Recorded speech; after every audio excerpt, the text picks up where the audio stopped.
अस्सलामुअलैकुम DPR news के साथ मैं हूं अंस और मैं हूं फरा रफीक।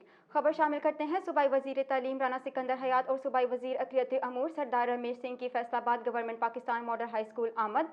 वजीर तालीम का कहना था कि वजीर आला पंजाब मरियम नवाज का विजन पढ़ा लिखा पंजाब है। सूबाई वज़रा ने कमिश्नर ऑफिस में आला सतह इजलास की सदारत की।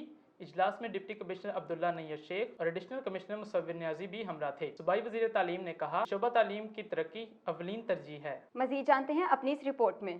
सूबाई वज़ीर तालीम राना सिकंदर हयात का एजुकेशन अफसरान को अपनी जिम्मेदारियों का इदराक करने और स्कूलों के विजिट्स को मामूल बनाने के लिए हिदायत जारी। स्कूलों में तदरीसी अमूर की जांच पड़ताल और कमी को दूर करवाने, तालिब इल्मों को मयारी तालीम के साथ आला इखलाकी इक़्तिदार का पासदार बनाने के लिए हिदायत जारी। शोबा तालीम को दरपेश मसाइल के हल के लिए इक़दामात जारी रहेंगे। सूबाई वज़ीर तालीम ने इरकानी असम्बली और मुस्लिम लीगी रहनुमाओं की तरफ से पेश करदा तजावीज़ का खैर मकदम किया और कहा कि शोबा तालीम को तरक्की की बुलंदियों तक ले जाने के लिए मुश्तरका इक़दामात नागुज़ीर हैं।